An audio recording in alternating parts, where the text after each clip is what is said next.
Today we're going to be focusing on how readers kind of try to solve a mystery before the crime solver in the story. You know, yesterday we were looking at our book and the books that we've individually picked out, and we were trying to figure out who was going to solve the crime.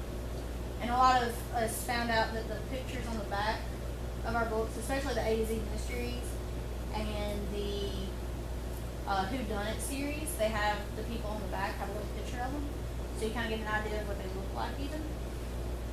And we figured out who the crime solver was in the story. Today I'm going to focus on trying to get you to start thinking about how to solve the mystery yourself, and even try to figure out how to solve it before the crime solver in the book. So today you're going to kind of become a detective.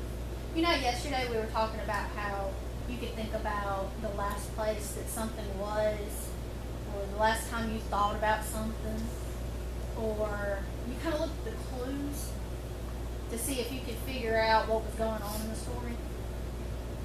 Well, that's kind of what a detective does. One of the ways that you can use those clues is you can start to make predictions. Somebody raise their hand and tell me what a prediction is. Prediction. We used them in our Unit 1, we used them in Unit 2, and here we are in Unit 3. What is a prediction, Ava? Something that you think is going to happen. So we might think a lot of predictions in a mystery, right? Because we're constantly looking at what's going on and who's saying what, and we pay attention to the really small details so that we can start to make the predictions, right? So if we're making predictions using the clues that the author puts in the books, we are the detective, right? And we're trying to really dig deep and figure out the solution to the problem before even the author tells us the solution to the problem. And that's one of the things that good readers do before they really finish a book, is they want to read and learn as much as they can throughout the entire book. I want you to look up here at this chart that I have. It says mystery readers think and talk like detectives. What's something that a detective does? Somebody raise their hand. Not the chart. This is, what does a detective do? Have you ever watched a detective show or read a detective book? What do they look like? What are some things that they carry? Janiyah.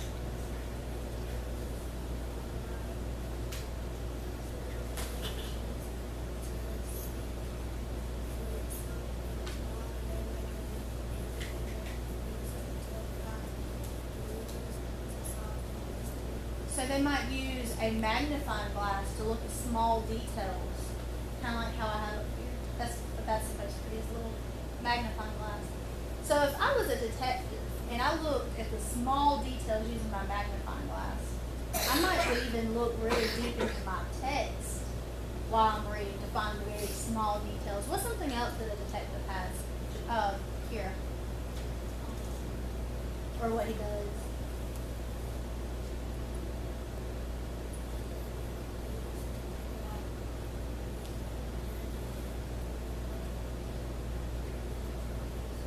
They look for clues, no matter if they're big or small, right? Madeline.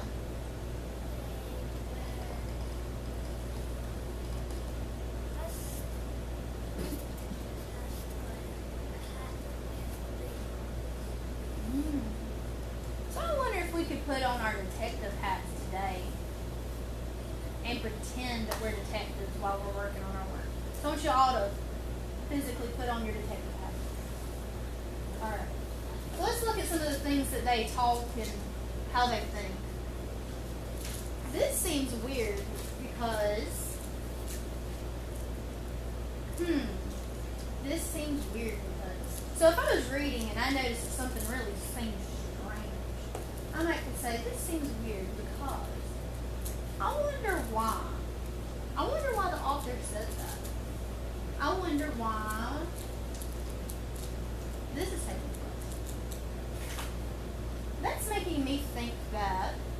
So, like, maybe if you are near the end of the book and you're starting to think about who has done the crime, that's making me think that so-and-so might be the problem. Maybe it could mean that. Maybe it could be. Another possibility is that. So if I was to say, maybe it could mean that George did it, but then I read a little more and then I said, another possibility is that maybe Sally did it. That might be another thing you want to think about, is you might put more than one of these together and think. I think it fits with the big mystery because, have you ever read something or seen something that was like a small mystery inside of a big mystery? So like maybe I was reading a book and there were feet prints down the hallway. So that's kind of a small mystery, right? It's just footprints, right? But maybe what if jewels were missing? That would be the big mystery, right? And the small mystery would be, whose footprints are this? So it's like a mystery inside of a mystery, right? So it would fit into the big mystery because maybe the footprints belong to the person who stole the jewels. I have a new sticky note to add to our chart up here. So it says, readers of mysteries ask, what's the mystery here? They also ask, who is the crime solver? And today's, like a lot of you have said, is you pay attention to clues.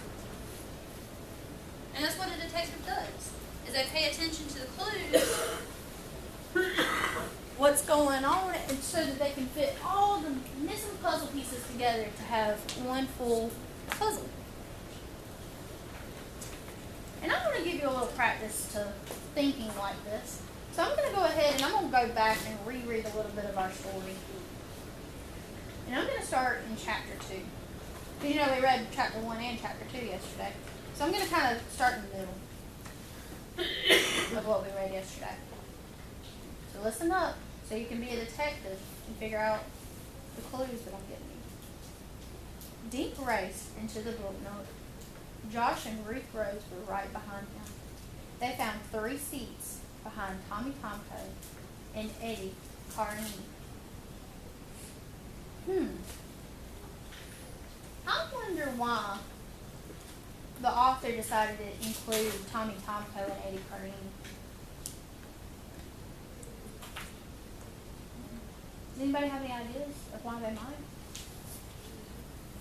Why did Ron Roy include those 2 names in his book? Anybody got an idea? Come on, you wanted them to be his characters? Here? Might have wanted more people. Fanchak?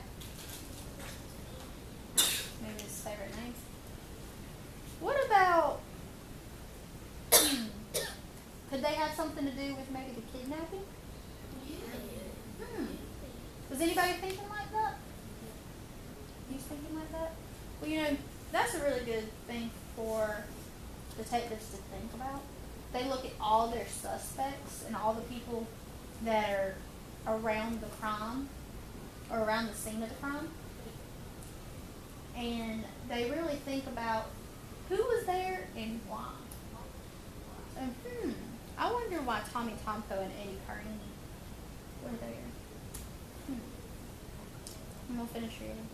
Dink plopped his pack on the floor.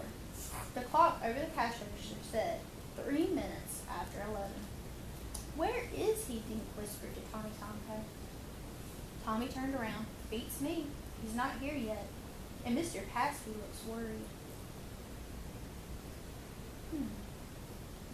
You think any of that could be a clue? What part could be a clue? Mahogany.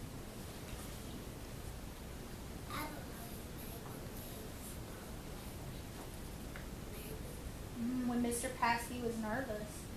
Why do you think he's nervous? Any idea why he's nervous? William?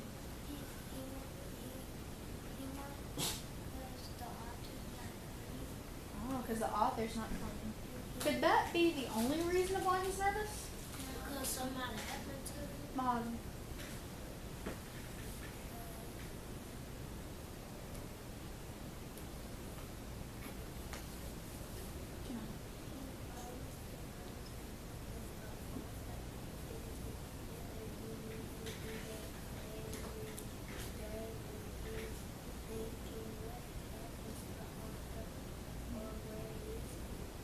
Maybe you wondering where he's at, thinking that something happened.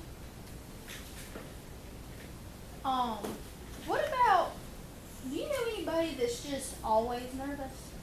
They just always kind of have like a jitteriness to them. They always kind of look really nervous. I wonder if Mr. Paskey could be like that, where he always looks worried, always has like a worried look on his face. Because the author didn't say anything about that. Just said that he looked worried. Is there anybody suspicious about that? Thinking that, I wonder why he's nervous, and I wonder if that has anything to do with it. Raise your hand if you think that. I wonder if Mr. Paskey could have anything to do with it. Do with the mysterious missing author. Let me continue reading. What's going on? Rose said.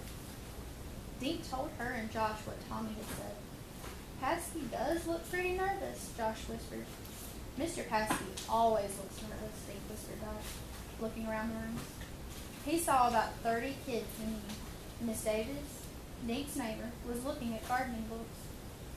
Dink checked out all the other grown-ups in the store. None of them looked like a famous mystery writer.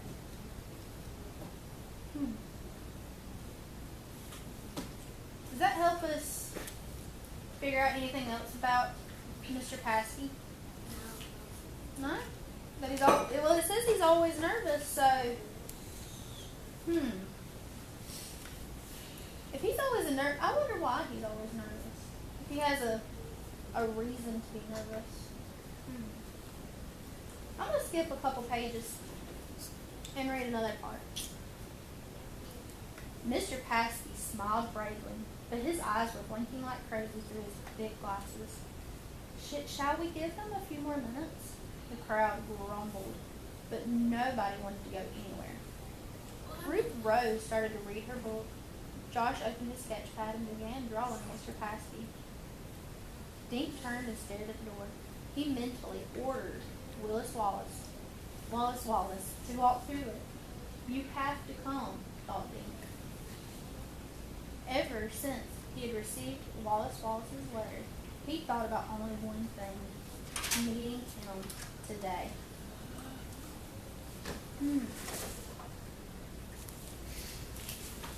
Is anybody thinking like a detective about that? What does that mean?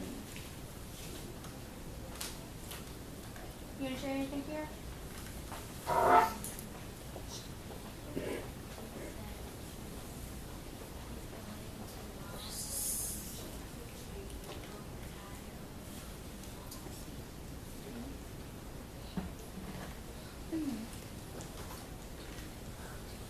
And it said ever since he received Wallace's letter that he's been thinking about it. So I'm going to go back and read his letter that he sent. Dear Miss